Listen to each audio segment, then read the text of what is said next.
فكيف أجيب يا ويحي ومن ذا سوف يحميني أسلي النفس الحمد لله وكفى وسلام على عباده الذين اصطفى وأشهد أن لا إله إلا الله وحده لا شريك له وأشهد أن سيدنا ومولانا محمدا عبده ورسوله أما بعد. ہمارا موضوع آج کا حضرت علی رضی اللہ تعالیٰ عنہ کے حوالے سے ہے. اصل میں حضرت علی رضی اللہ تعالیٰ عنہ کی پیدائش اور ان کی شہادت جن دنوں میں ہے ان دنوں میں ہمارا درس نہیں ہوتا. مثلا رمضان رجب کا مہینہ اس وقت ہم جماعت میں ہوتے ہیں، تو بہت سے ساتھیوں کا تقاضا تھا کہ ان کے حوالے سے کوئی درس ہونا چاہیے جس میں ان کے حالات سامنے آ جائیں. تو اب یہ سلسلہ انہی کے لیے شروع کیا ہے. اس میں آج کے درس میں تو حضرت علی رضی اللہ تعالیٰ عنہ کے کچھ زندگی کا خاکہ، خاندان، حالات و واقعات آ جائیں گے، شہادت وغیرہ. پھر آئندہ حضرت علی رضی اللہ تعالیٰ عنہ کا حضرت ابو بکر، عمر، عثمان رضی اللہ عنہ ان کے ساتھ کیا گہرا تعلق اور آپس کا محبت والا معاملہ تھا. پھر حضرت علی رضی اللہ تعالیٰ عنہ کے زمانے میں بہت سی غلط فہمیاں ان کے بارے میں تھیں جو آج بھی ہیں. ان غلط فہمیوں کا کچھ ازالہ اس پر درس ہو جائے گا. حضرت علی رضی اللہ تعالیٰ عنہ کے فیصلے عدل و انصاف کے اور جو ذہانت اللہ نے ان کو دی تھی اس کے بارے میں انشاءاللہ ایک درس ہوگا. پھر ان کے زمانے میں کچھ جنگیں ہوئی تھیں جو بڑے عجیب معاملات خوارج کے ساتھ ہوئے. جنگ جمل ہوئی، جنگ صفین ہوئی، تو اس پر بھی انشاءاللہ الگ الگ دروس آئندہ ہو جائیں گے. تو وہ سب حضرت علی کے حوالے سے ہی انشاءاللہ ہیں. حضرت علی رضی اللہ تعالیٰ عنہ کے والد ابو طالب آپ صلی اللہ تعالیٰ علیہ وسلم کے چچا ہیں. حضرت عبد المطلب جو حضور کے دادا ہیں وہی حضرت علی رضی اللہ تعالیٰ عنہ کے بھی دادا ہیں. تو ان کے 10 بیٹے تھے. 10 میں سے 3 بیٹے جو آپ صلی اللہ علیہ وسلم کے والد حضرت عبداللہ، حضرت علی کے والد جن کا صحیح نام عبد مناف ہے، ابو طالب ان کی کنیت ہے یہ، اور ایک ان کا بھائی تھا زبیر. تو زبیر، ابو طالب اور عبداللہ یہ تینوں ایک ہی ماں کے بیٹے ہیں، سگے بھائی ہیں. اور ان کی والدہ کا نام جو تھا وہ فاطمہ تھا. اچھا، یہ بھی عجیب اتفاق ہے، حضرت علی رضی اللہ تعالیٰ عنہ کی دادی کا نام بھی فاطمہ ہے، حضرت علی رضی اللہ عنہ کی والدہ کا نام بھی فاطمہ ہے، اور حضرت علی رضی اللہ عنہ کی بیوی کا نام بھی فاطمہ ہے. یہ تینوں ان کے رشتے یہ ہیں. تو یہ تینوں سگے بھائی تھے. تو آپ صلی اللہ علیہ وسلم کے والد جو تھے عبداللہ وہ چھوٹے تھے، تو ابو طالب ان سے بڑے تھے عمر میں. تو حضور علیہ السلام اور ابو طالب یہ حضرت علی، ان دونوں کی جو عمر کا فرق ہے وہ تقریباً 30 سال کا ہے. یعنی آپ علیہ السلام کی پیدائش کے 30 سال بعد حضرت علی رضی اللہ تعالیٰ عنہ پیدا ہوئے ہیں. اب جب ان کی پیدائش ہوئی ہے حضرت علی کی، ان کی والدہ فاطمہ، ان کا نام بھی فاطمہ ہے. تو یہ جو فاطمہ ان کی والدہ تھی یہ مسلمان ہو گئی تھی اور انہوں نے ہجرت بھی کی ہے مدینہ کی. آپ صلی اللہ علیہ وسلم نے خود ان کا جو تھا وہ جنازہ پڑھایا اور ان کو قبر میں اتارنے سے پہلے خود حضور قبر میں اترے برکت کے لیے، اور آپ نے اپنا کرتا ان کی والدہ کے کفن کے لیے عنایت بھی فرمایا تھا اور مغفرت کی دعا بھی کی تھی. تو جب حضرت علی رضی اللہ تعالیٰ عنہ پیدا ہوئے تو اللہ کا عجیب نظام دیکھیے کہ یہ سب سے چھوٹے تھے اپنے گھر کے اندر. حضرت علی، ان کے 4 بھائی ہیں یہ کل اور 2 بہنیں ہیں. بھائیوں میں سب سے بڑے بھائی طالب تھے جن کے نام پر ابو طالب کنیت ہے ان کے والد کی. اس کے بعد یہ مسلمان نہیں ہوئے تھے طالب. یہ غزوہ بدر میں کافروں کی طرف سے لڑنے آئے تھے اور وہاں پر جو تھا وہ حالت کفر میں ہی ان کا انتقال ہوا. دوسرے بھائی حضرت عقیل ہیں، یہ مسلمان ہو گئے تھے. اس کے بعد حضرت جعفر ہیں، یہ بھی مسلمان ہو گئے تھے. پھر حضرت علی ہیں، یہ بھی مسلمان ہیں. اچھا، یہ بھی ایک عجیب ان کے درمیان میں بات ہے کہ یہ 4 بھائی ہیں. چاروں بھائیوں کی عمر کے درمیان 10-10 سال کا فرق ہے. یعنی ایک بھائی کے 10 سال بعد دوسرا بھائی، پھر اس کے 10 سال بعد تیسرا بھائی، اس کے 10 سال بعد چوتھے بھائی پیدا ہوئے، تو حضرت علی حضرت جعفر کے درمیان 10 سال کا فرق ہے، پھر ان کے درمیان اسی طرح 10 سال کا فرق ہے۔ 2 بہنیں حضرت علی رضی اللہ تعالیٰ عنہ کی ہیں، ایک کا نام ہے فاختہ، یہ ام ہانی کے لقب سے مشہور تھی، ان کی کنیت تھی۔ تو حضور علیہ السلام ان سے بڑی محبت کرتے تھے، ام ہانی سے، اکثر ان کے گھر میں حضور آرام فرمانے کے لیے بھی تشریف لے جاتے تھے۔ دوسری یہ مسلمان تھی۔ دوسری بہن حضرت علی کی، اس کا نام ہے جمانہ۔ ان کے بارے میں بعض علماء کا کہنا ہے یہ مسلمان ہو گئی تھی، لیکن اکثر علماء کی جو تائید ہے وہ یہ ہے کہ ان کا اسلام کا لانا جو ہے وہ صحیح روایات سے ثابت نہیں ہے، بہرحال اللہ بہتر جانتے ہیں۔ حضرت علی رضی اللہ تعالیٰ عنہ جب پیدا ہوئے تو ان کے جو والد تھے ابو طالب وہ گھر نہیں تھے، کسی سفر میں تھے، تو ان کی والدہ نے ان کا نام اسد رکھا۔ اسد شیر کو کہتے ہیں، اور کبھی کبھی محبت سے حیدر کہہ دیتی تھی، حیدر بھی شیر کو ہی کہتے ہیں عربی زبان میں۔ تو جب ابو طالب آئے، انہوں نے پوچھا بھئی بیٹا ہوا ماشاءاللہ، کیا نام رکھا؟ کہا اسد۔ کہا نہیں اس کا نام اسد نہیں، اس کا نام جو ہے وہ علی رکھنا ہے۔ تو انہوں نے پھر ان کا نام علی تجویز کیا، تو والدہ اسد بھی کہہ لیتی تھی، حیدر بھی کہہ لیتی تھی، اور والد جو ہیں وہ ان کو علی کہا کرتے تھے۔ تو حضرت علی رضی اللہ تعالیٰ عنہ کے لقب جو ہے وہ اسد اللہ کا شیر، ان کا لقب حیدر بھی ہے شیر، اور ان کا ایک لقب مرتضیٰ بھی ہے، چنا ہوا اللہ کی طرف سے۔ اور کنیت ان کی 2 مشہور ہیں، ایک ابو الحسن، حسن کا باپ، اور دوسری کنیت ابو تراب کے نام سے مشہور ہیں یہ۔ ابو تراب کا معنی ہے مٹی والا۔ اصل میں حضرت علی ایک دفعہ ناراض ہو کر حضرت فاطمہ سے مسجد میں آ گئے، اور قمیص نہیں پہنی ہوئی تھی، تو ایسے ہی زمین پر لیٹ گئے، تو کمر پر مٹی لگی ہوئی تھی۔ تو حضور آئے تو آپ نے دیکھا لیٹے میں، تو آپ نے فرمایا قم یا ابا تراب، او مٹی والے کھڑا ہو جا۔ تو ان کو اتنا اچھا لگا، انہوں نے اپنی کنیت ہی ابو تراب رکھ لی کہ آئندہ مجھے ابو تراب کہا جائے، مٹی والا، تو یہ ان کی کنیت تھی۔ خیر، پیدائش حضرت علی رضی اللہ تعالیٰ عنہ کی کہاں ہوئی؟ دیکھیے، صحیح روایات سے جو بات ثابت ہے وہ یہ کہ مکہ میں شعب ابی طالب یہ ایک محلہ تھا، وہیں پر ان کا گھر تھا، اور وہیں پر گھر میں ہی حضرت علی رضی اللہ تعالیٰ عنہ کی پیدائش ہوئی ہے، جو بات صحیح روایات سے ثابت ہے۔ بعض روایتوں میں یہ بھی آتا ہے کہ ولد فی داخل الکعبہ، کہ حضرت علی رضی اللہ عنہ کی پیدائش بیت اللہ کے اندر ہوئی ہے۔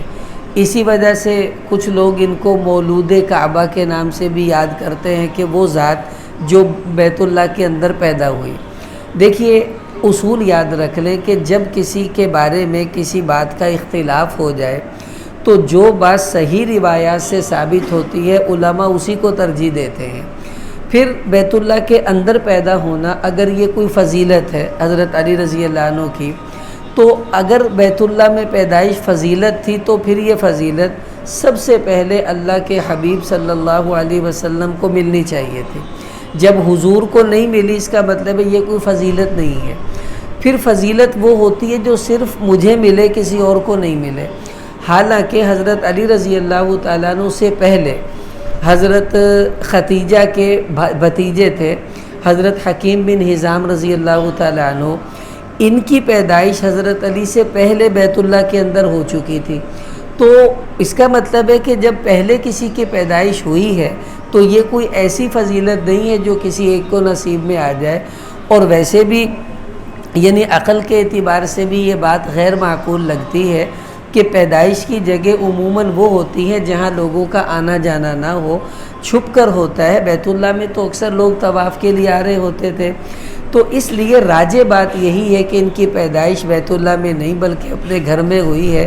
باقی چونکہ روایات دونوں قسم کی ہیں تو ترجیح اسی کو محدثین نے دی ہے، گھر والی روایتوں کو، بیت اللہ والی روایات کو ترجیح نہیں دی گئی۔ حضرت علی پیدا ہوئے تو ابو طالب جو تھے ان کی جو معاشی حالت بڑی کمزور تھی، مطلب مالی اعتبار سے غریب تھے وہ۔ اب بچے زیادہ ہیں اور کمائی اتنی تھی نہیں، تو حضور علیہ السلام و حضرت عباس نے آپس میں مشورہ کیا کہ ہمیں ابو طالب کی مدد کرنی چاہیے۔ طریقہ کیا کریں؟ کہ ان کو پیسے دیں گے تو وہ برا منائیں گے، تو ایسا کر لیں ایک بیٹے کی کفالت میں کرتا ہوں، ایک کی آپ کر لیں۔ تو حضرت عباس نے حضرت جعفر کو لے لیا کہ یہ میرے گھر کھانا کھائے گا، میرے گھر رہے گا، اس کا سارا خرچہ میرے ذمے ہے۔ اور حضور علیہ السلام نے حضرت علی کو اپنے ذمے لے لیا کہ یہ میرے گھر رہے گا، میرے گھر کھائے گا، اس کا خرچہ میرے ذمے ہے۔ تو اب اللہ کی شان دیکھیں کہ جو حضرت جعفر حضرت عباس کے تابع ہوئے وہ بھی مسلمان ہوئے، حضرت علی حضور کے پاس آ گئے، وہ بھی مسلمان رہے۔ صحبت کا بڑا اثر ہوتا ہے۔ اور بعد میں حضرت عقیل بھی کسی اور کی کفالت میں چلے گئے تھے، طالب جو تھے یہ ان کے ساتھ ہی رہے، جس کی وجہ سے اس اثر کو انہوں نے قبول کیے رکھا اور وہ مسلمان نہیں ہوئے تھے۔ پھر بعد میں حضرت علی رضی اللہ تعالیٰ عنہ حضور کے گھر میں رہتے۔ اب ادھر حضور نے اعلان نبوت فرمایا تو علی رضی اللہ تعالیٰ عنہ نے دیکھا کہ حضور علیہ السلام نماز پڑھ رہے تھے ختیجہ کے ساتھ، تو انہوں نے کہا کہ یہ کیا ہے؟ آپ نے ان کو دعوت دی کہ تم بھی مسلمان ہو جاؤ، اللہ کی بڑائی اور وحدانیت کو مان لو۔ تو حضرت علی نے فرمایا ٹھیک ہے، میں اپنے ابا جی سے مشورہ کرتا ہوں۔ ان سے مشورہ کیا، انہوں نے اجازت دی، اگلے دن یہ مسلمان ہو گئے۔ اب یہاں ایک بات سمجھ لیں، بعض لوگ یہ کہتے ہیں کہ حضرت علی نے کلمہ نہیں پڑھا، وہ مسلمان نہیں ہوئے۔ بھائی کیوں؟ کہنے لگے وہ جماندروں ہی مسلمان سے پیدا ہی مسلمان ہوئے تھے۔ بھائی جب حضرت علی پیدا ہوئے تھے تب تو حضور نے اسلام کی دعوت دی ہی نہیں کسی کو، کیونکہ حضرت علی کی پیدائش کے 10 سال بعد حضور نے اعلان نبوت کیا ہے، تو وہ پھر کیسے جماندروں مسلمان ہوئے جبکہ اسلام ہی ان کی پیدائش کے 10 سال بعد آ رہا ہے؟ تو یہ ایسی فضول حماقت کی بات ہے۔ حضرت علی رضی اللہ تعالیٰ عنہ نے بھی سب صحابہ کی طرح کلمہ پڑھا، اسلام کو قبول کیا اور الحمدللہ مسلمانوں میں مضبوط ترین مسلمان ہوئے۔ اب جب مسلمان ہوئے تو حضور کا ساتھ دینے لگے۔ اللہ پاک نے حضور کو حکم دیا وَأَنذِرْ عَشِيرَتَكَ الْأَقْرَبِينَ، آپ اپنے رشتہ داروں کو بلائیں، اللہ کا حکم سنائیں۔ تو حضرت علی نے حضور کے ساتھ مل کر ان کی دعوت میں ساتھ دیا۔ پھر حضور نے پوچھا کون ہے جو میرا ساتھ دے گا؟ کسی نے ہاتھ کھڑا نہیں کیا، تو حضرت علی کھڑے ہو گئے، کہا میں آپ کا ساتھ دوں گا۔ تو آپ صلی اللہ علیہ وسلم نے ان کی حوصلہ افزائی فرمائی کہ 10 سال کا بچہ میرا ساتھ دینے کو تیار ہے، تم اتنے بڑے بڑے کیوں نہیں ساتھ دے رہے؟ خیر حضور علیہ السلام نے پھر مدینہ منورہ کی طرف ہجرت فرمائی۔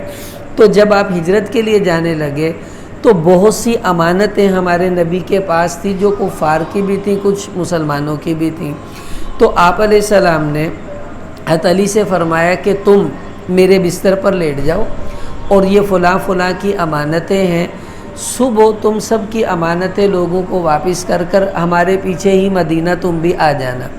تو حضور حضرت ابوبکر صدیق کے ساتھ مدینہ کی طرف ہجرت کے لیے نکلے اور حضرت علی رضی اللہ تعالیٰ عنہ کو اپنے بستر پر سلا دیا۔ کافر حضور کو قتل کرنے کی غرض سے آئے، دیکھا آگے تو حضرت علی ہیں، آپ علیہ السلام تو جا چکے تھے۔ تو پھر انہوں نے وہ سب امانتیں واپس کی، مدینہ تشریف لے گئے۔ اب مدینہ منورہ پہنچے ہیں تو جاتے ہی حضور علیہ السلام نے ہر مہاجر اور انصاری کو بھائی بھائی بنا دیا، جس کو مواخات مدینہ کہا جاتا ہے۔ اس میں حضرت علی کو حضور علیہ السلام نے حضرت سہل بن حنیف رضی اللہ تعالیٰ عنہ کا بھائی بنایا۔ تو ہر انصاری نے ایک مہاجری کو اپنے گھر لے گئے اور اس کو اپنا مال بھی دیا، گھر بھی دیا اور اپنی زمین کا حصہ بھی دیا۔ تو سہل بن حنیف نے حضرت علی کے ساتھ بھائی بن کر جو ہے وہ مواخات کی اور یہ ان کے ساتھ رہے۔ اس کے بعد مسجد نبوی کی تعمیر حضور نے کی تو حضرت علی رضی اللہ تعالیٰ عنہ نے خود اس میں حصہ لیا، پتھر اٹھا اٹھا کر لاتے حضور کے پاس رکھ دیتے، اور بھی جو گارے وغیرہ کا کام تھا وہ بھی انہوں نے ساتھ مل کر کیا۔ حتیٰ کہ روایتوں میں آتا کہ حضرت علی قمیص اتار کر پھر مسجد کا کام کرتے تھے کہ مٹی میری کمر پر پڑے گی اور مسجد کی گرد جہاں جہاں پر پڑتی ہے اللہ دوزخ کی آگ کو حرام کر دیتے ہیں، اس نیت سے وہ یوں قمیص اتار کر کام مسجد کا کرتے تھے۔ اس کے بعد پھر غزوہ بدر ہوا تو آپ صلی اللہ علیہ وسلم نے حضرت علی غزوہ بدر میں ساتھ رہے اور مہاجرین کا جھنڈا حضرت علی رضی اللہ عنہ کے ہاتھ میں تھا۔ بدر میں فتح ہوئی، اللہ پاک نے مسلمانوں کو فتح دی، تو اس موقع پر پھر حضرت علی رضی اللہ تعالیٰ عنہ کو ایک اونٹنی غنیمت کے طور پر انعام میں ملی اور ایک تلوار جس کا نام تھا ذوالفقار۔ یہ تلوار اصل میں حضور کو ملی تھی، آپ علیہ السلام نے اپنی تلوار حضرت علی کو دے دی، تو ذوالفقار نام کی تلوار بڑی مشہور تھی، جس پر حضرت علی رضی اللہ تعالیٰ عنہ نے بہت سے جو تھی وہ جہاد میں حصہ بھی لیا۔ بدر ختم ہوا تو علی رضی اللہ تعالیٰ عنہ کے نکاح کی ترتیب بننا شروع ہوئی، تو آپ صلی اللہ علیہ وسلم کی بیٹی سیدہ فاطمہ سے نکاح طے ہوا۔ پہلے حضرت ابو بکر نے چاہت کی کہ فاطمہ سے نکاح ہو جائے، حضور نے انکار کیا۔ حضرت عمر نے چاہت کی، حضور نے انکار کیا۔ حضرت عثمان کے نکاح میں پہلے ہی بیٹی تھی ایک۔ پھر حضرت علی کو بھیجا کہ آپ جائیں، شاید آپ کے مقدر میں رشتہ ہو۔ جب وہ گئے تو حضور نے فرمایا ہاں، مجھے اللہ نے جبریل کے ذریعے وہی یہ بتایا ہے کہ فاطمہ کا نکاح آپ سے کرنا ہے۔ نکاح ہو گیا، اور نکاح کے گواہ کون ہیں؟ حضرت علی کے نکاح کے گواہ ابو بکر صدیق ہیں، حضرت عمر ہیں، حضرت عثمان ہیں، اور بھی صحابہ ہیں۔ نکاح ہوا، اس کے بعد پھر رخصتی کی ترتیب بنی، تو سیدہ فاطمہ رضی اللہ تعالیٰ عنہ کی رخصتی حضرت علی کے ساتھ ہوئی۔ اس کے بعد پھر غزوہ احد آ گیا، آپ صلی اللہ علیہ وسلم نے صحابہ کرام کو حکم دیا، حضرت علی بھی ساتھ گئے۔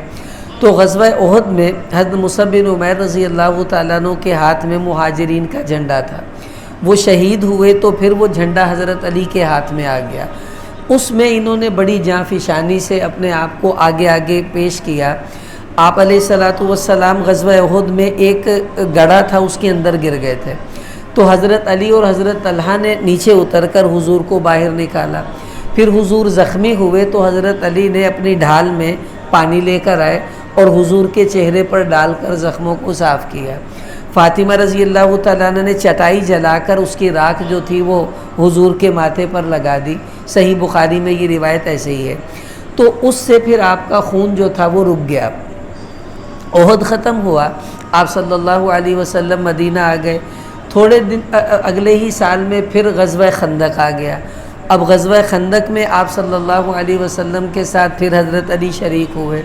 اس میں کافروں کا ایک بڑا سردار تھا عمر بن عبد ود، اس نے چیلنج کیا اگر تم میں کوئی بہادر بندہ ہے آئے میرے مقابلے پر۔ تو مسلمانوں کی طرف سے حضرت علی میدان میں اترے، اور وہ بڑا ایک تگڑا آدمی تھا اور کئی بندوں پر بھاری سمجھا جاتا تھا۔ حضرت علی رضی اللہ تعالیٰ عنہ نے ایک ہی وار کیا اور عمر بن عبد ود کا کام اس میں تمام کر دیا۔ پھر خندق میں آپ علیہ السلام کے ساتھ مسلمان رہے، اور بہت دن یہ جنگ چلتی رہی۔ اخیر اللہ نے مسلمانوں کو فتح دی اور کافر وہاں سے چلے گئے۔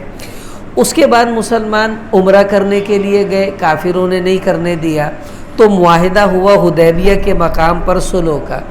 وہ جو حدیبیہ میں صلح کا معاہدہ لکھا گیا تھا مسلمانوں کی طرف سے، وہ حضرت علی نے اپنے ہاتھوں سے لکھا تھا۔ اس میں کافروں نے کہا کہ جی آپ نے تو محمد الرسول اللہ لکھا ہے، ہم تو آپ کو رسول نہیں مانتے، یہاں پر محمد بن عبداللہ لکھے۔ حضور علیہ السلام نے کہا علی میرا نام مٹا دو۔ انہوں نے کہا یا رسول اللہ میں آپ کا نام نہیں مٹا سکتا، میرے اندر ہمت نہیں ہے، یہ ادب کا تقاضا تھا۔ حضور نے فرمایا مجھے بتاؤ کہاں لکھا ہے۔ انہوں نے انگلی رکھی تو آپ نے قلم وہاں پر پھیر دیا، تو وہ سارا معاہدہ حضرت علی نے خود لکھا تھا۔ پھر اس پر سائن ہوئے تو حضرت علی کے بھی سائن تھے، حضرت ابو بکر کے بھی سائن تھے، حضرت عمر کے بھی سائن تھے۔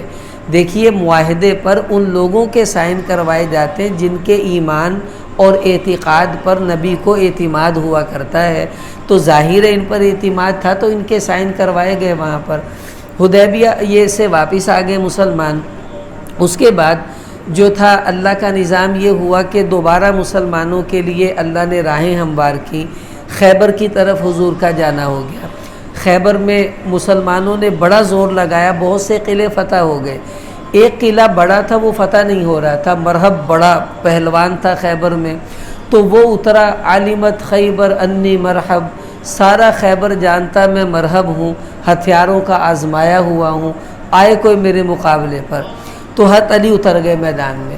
انہوں نے فرمایا کہ انا الذی سمتنی امی حیدرہ، میں وہ ہوں جس کا نام اس کی ماں نے شیر رکھا ہے، پنجرے والا نہیں، جنگل والا شیر جس کو دیکھ کے اوسان خطا ہو جائیں۔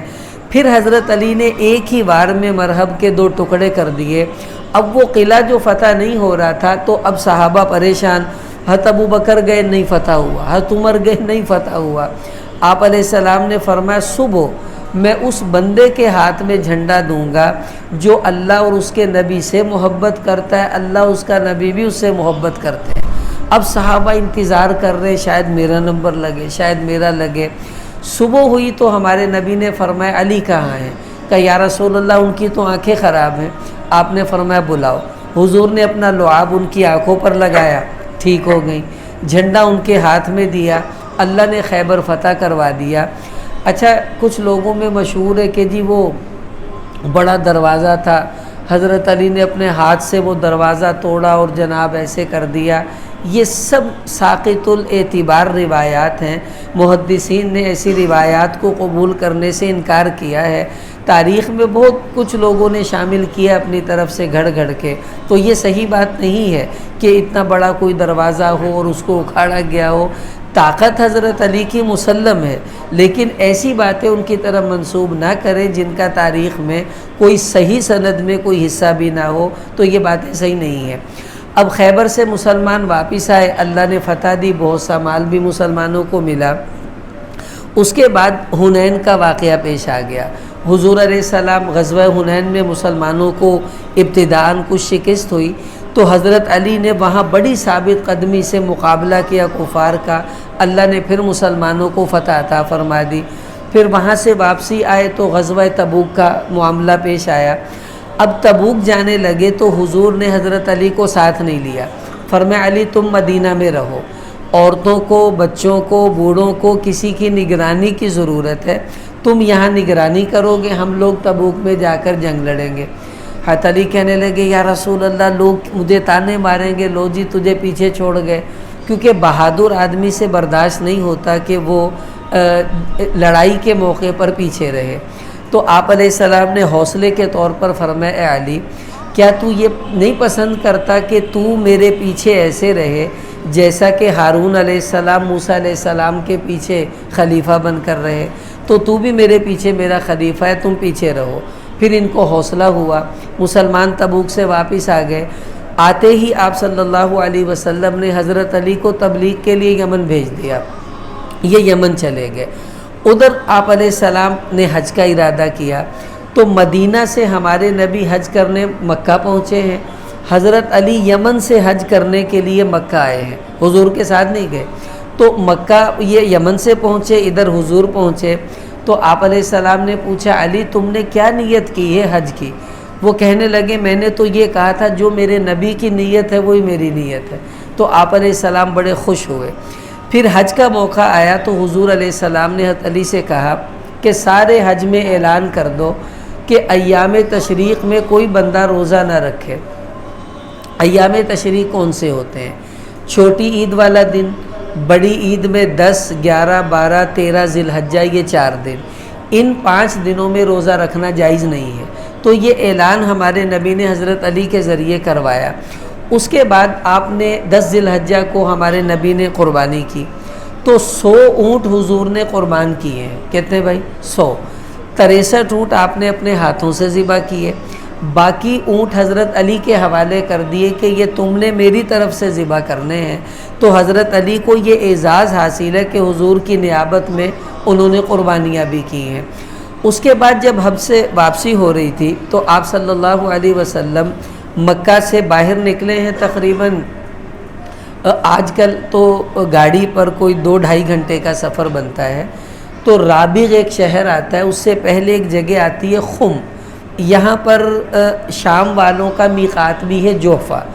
تو خم اس زمانے میں جگہ تھی، وہاں پر ایک تالاب تھا، تو اس وجہ سے غدیر خم ایک جگہ مشہور ہو گئی تھی۔ غدیر تالاب کو کہتے ہیں، خم جگہ کا نام ہے۔ تو اس تالاب پر مسلمان رکے، وہاں پر ظہر کی نماز پڑھی، پانی وانی پیا اور درختوں کے سائے میں مسلمان بیٹھے۔ تو وہاں پر یمن سے جب حضرت علی آئے ہیں تو صحابہ کی جماعت ساتھ تھی، انہوں نے آ کر حضور کو حضرت علی کی کچھ شکایات کی، کچھ بدگمانیاں تھیں ان کو کہ جی انہوں نے مال غنیمت میں زیادہ حصہ لے لیا، حالانکہ ان کا حق بنتا تھا، ان بیچاروں کو غلط فہمی ہو گئی۔ اس موقع پر پھر حضور نے دل رکھنے کے لیے فرمایا کہ دیکھو من کنت مولاہ فہذا علی مولاہ، کہ جو مجھ سے محبت کرتا ہے، مجھے دوست رکھتا ہے، وہ علی کو بھی دوست رکھے اور اس سے محبت کرے، پھر آپس میں سب کی صلح ہوگی، معاملہ ختم ہو گیا۔ اب مسلمان مدینہ پہنچ گئے، حضور علیہ السلام بیمار ہوئے، تو آپ علیہ السلام جب مسجد میں آتے تھے تو ایک کندھے پر حضرت علی کا، حضور حضرت علی کے کندھے پر ہاتھ رکھتے، اور کبھی حضرت عباس ہوتے دوسرے کندھے پر، کبھی کوئی اور ہوتے۔ تو حضرت علی کو اعزاز ہے کہ جب حضور مسجد میں آتے بیماری کی حالت میں تو حضرت علی کے کندھے پر ہاتھ رکھ کر آپ مسجد میں تشریف لایا کرتے تھے۔ اب حضور بیمار ہوئے، تیمارداری حضرت علی زیادہ کیا کرتے تھے، چونکہ داماد تھے اس لیے گھر میں آنا جانا زیادہ تھا۔ اس کے بعد جب حضور کا وصال ہو گیا تو آپ صلی اللہ علیہ وسلم کو غسل حضرت علی نے دیا، اور بھی ان کے ساتھ اہل بیت کے افراد شریک تھے۔ پھر حضور علیہ السلام کو قبر میں اتارنے کا موقع آیا تو سب سے پہلے حضرت علی حضور کی قبر میں اترے ہیں، اور انہوں نے اپنے ہاتھوں سے پکڑا، اور حضرات نے بھی سہارا دے کر حضور کو قبر میں اتارا۔ یہ سعادت ہے علی رضی اللہ تعالیٰ عنہ کی۔ اب حضور کا وصال ہوا، ابو بکر صدیق مسلمانوں کے خلیفہ بن گئے، حضرت علی نے ان کے ہاتھ پر بیعت کر لی، تو ابو بکر صدیق کا ساتھ دیا۔ حضرت عمر خلیفہ بنے، حضرت علی ان کے ساتھ رہے۔ حضرت عثمان خلیفہ بنے، حضرت علی ان کے ساتھ رہے۔ جب ان کو شہید کرنے کے لیے وہ لوگ جمع ہوئے تو حضرت علی خود پانی دینے حضرت عثمان کو جا رہے تھے، لیکن انہوں نے تیر مار کر وہ جو مشکیزہ جو تھا اس کو پھاڑ دیا، پانی بکھر گیا، تو حضرت علی نے اپنی پگڑی اتار کر اندر پھینک دی عثمان رضی اللہ عنہ کے گھر میں۔ یہ پیغام تھا کہ میں بے بس ہوں، اب میں کچھ نہیں کر سکتا۔ تو اپنے بچوں کو انہوں نے دروازے پر کھڑا کر دیا، حسن و حسین رضی اللہ عنہما کو، کہ تم نے حفاظت کرنی ہے کہ کوئی عثمان پر آنچ نہ آئے۔ لیکن وہ پیچھے سے داخل ہوئے، ان کو شہید کر گئے۔ پھر حضرت علی خلیفہ بن گئے۔ اس کو میں نے سکیڑا ہے اس لیے کہ یہ مستقل درس میں عرض کروں گا کہ حضرت علی کا حضرت ابو بکر، حضرت عمر، حضرت عثمان سے کیسا تعلق تھا، اور انہوں نے ان کے ساتھ کیسے زندگی گزاری، وہ تفصیل سے انشاءاللہ الگ عرض کریں گے۔ جب حضرت علی خلیفہ بنے تو اس زمانے میں بھی بڑے واقعات پیش آئے، مثلا جنگیں ہوئی، جنگ جمل ہوئی ہے، جنگ صفین ہوئی ہے، یہ بھی میں الگ تفصیل سے عرض کروں گا۔ سب سے زیادہ خوارج نے حضرت علی کو تنگ کیا۔ خارجی یہ وہ ٹولہ تھا جو صحابہ کو گالیاں دیتے، ان سے لڑائیاں کرتے، ان کے دشمن بن گئے، حتیٰ کہ انہی خارجیوں نے حضرت علی رضی اللہ تعالیٰ عنہ کو بھی کافر کہنا شروع کر دیا تھا۔ پھر حضرت علی نے ان سے جنگ کی اور ان کے بندے پکڑ پکڑ کر مارنے شروع کیے، پھر ان کا صفایا کروایا، تو اکثر لوگ ان میں سے مارے گئے تھے، کچھ ادھر ادھر بھاگ کر دوسرے قبیلوں میں چلے گئے۔ اب جب یہ لوگ چھپ گئے تو چونکہ یہ دشمن تو تھے حضرت علی کے، اب انہوں نے کہا کہ ہم اس کو چھوڑیں گے نہیں۔ حضرت علی نے امیر معاویہ رضی اللہ عنہ سے صلح کر لی، وہ شام کے حاکم بن گئے، حضرت علی کوفہ اور ادھر کا علاقہ سنبھال چکے تھے، اور عمر بن عاص کو مصر کا گورنر حضرت علی نے مقرر کر دیا تھا۔ اب یہ تین بڑے بڑے خارجی تھے، عبد الرحمن بن ملجم، ایک کا نام برق اور تیسرے کا نام عمر، یہ تینوں مکہ میں جمع ہوئے، اور وہاں پر انہوں نے مشورہ کیا کہ ان تینوں کو ایک ہی دن قتل کریں گے، کیونکہ جب تک یہ تین زندہ ہیں ہمارا کام نہیں بنے گا اور اسلام مستحکم رہے گا۔ تو 17 رمضان کی ڈیٹ طے کر لی، فجر کی نماز کا وقت طے کر لیا کہ تینوں کو 17 رمضان فجر کی نماز میں قتل کر دیں گے، تینوں علاقوں پر ہمارا کنٹرول ہو جائے گا۔ اب آپ دیکھیں کتنی بڑی سازش ہے۔ اب 17 رمضان کو امیر معاویہ رضی اللہ عنہ فجر کی نماز پڑھانے نکلے، کیونکہ خلیفہ ہی نماز پڑھاتے تھے۔ تو برق جو یہ خارجی تھا، اس کا نام برق تھا، تو وہ چھپ گیا تلوار لے کر کہ میں ان کو قتل کروں گا۔ تو امیر معاویہ رضی اللہ عنہ اپنے گھر سے باہر نکلے، آگے گئے، اس نے پیچھے سے وار کیا تو ان کی کمر پر تلوار لگی، لیکن وہ بھی بڑے جنگجو تھے، انہوں نے ایک دم مڑ کر اس پر وار کیا، اسے قتل کر دیا، خود زخمی ہوئے بچ گئے۔ ادھر عمر بن عاص بیمار تھے مصر میں، وہ نماز پڑھانے نہیں آئے، انہوں نے کسی اور کو اپنے گھر سے بھیج دیا، یار تو نماز پڑھایا۔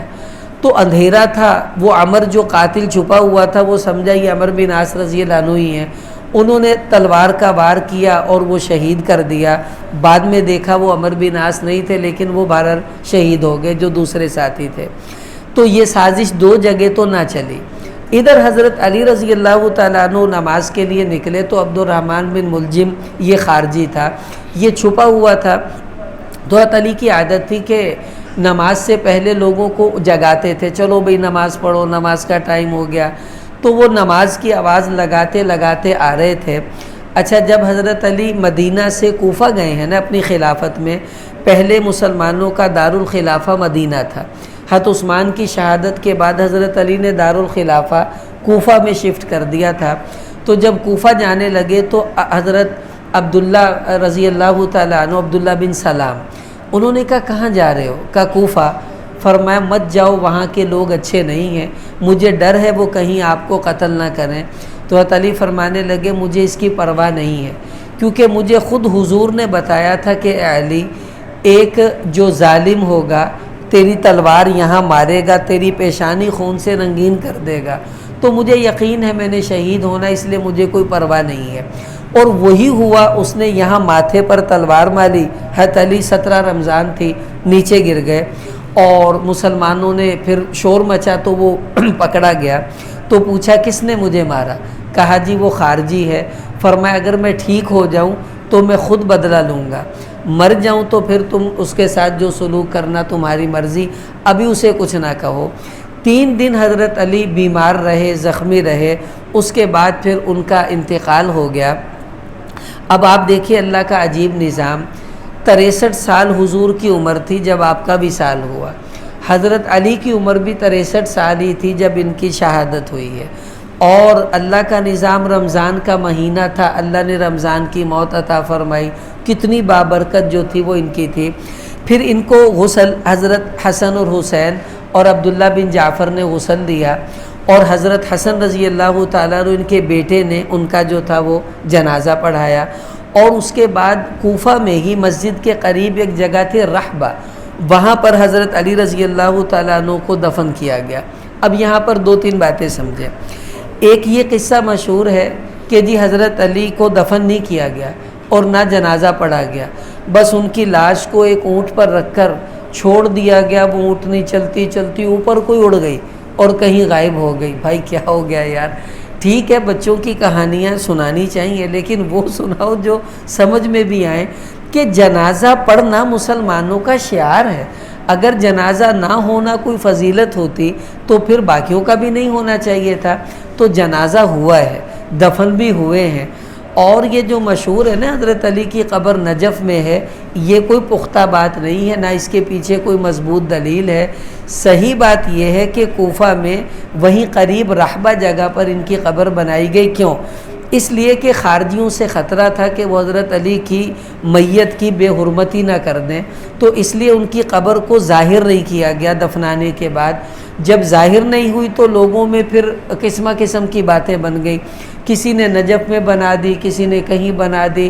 تو حضرت علی کی قبریں بھی 2-3 مشہور ہیں، کوئی کہیں بنی ہوئی ہے کوئی کہیں، لیکن کوفہ میں ہی جو جامع مسجد تھی اس کے قریب ان کی جو تھی وہ قبر بنائی گئی۔ 4 بیویاں حضرت علی رضی اللہ تعالیٰ عنہ کی تھیں۔ حضرت فاطمہ، ان کے ہوتے ہوئے انہوں نے کوئی نکاح نہیں کیا۔ حضرت فاطمہ سے ان کے بیٹے ہوئے حسن، حسین، محسن، یہ بچپن میں فوت ہو گئے تھے، اور بیٹیوں میں ام کلثوم تھیں جن کا نکاح حضرت عمر سے ہوا۔ حضرت علی داماد ہیں حضرت عمر رضی اللہ تعالیٰ عنہ کے، سسر ہیں، حضرت عمر ان کے داماد ہیں۔ اسی طرح پھر ایک اور ان کی بیٹی تھی اسی سے زینب، حضرت فاطمہ کی بیٹی۔ پھر جب حضرت فاطمہ کا وصال ہوا تو انہوں نے اسماء بنت امیس سے نکاح کیا۔ یہ اسماء بنت امیس پہلے حضرت جعفر کی بیوی تھی، ان کے بعد حضرت ابو بکر کی بیوی بنی، ان کے بعد حضرت علی نے ان سے نکاح کیا تھا، ان سے بھی اولاد ہوئی۔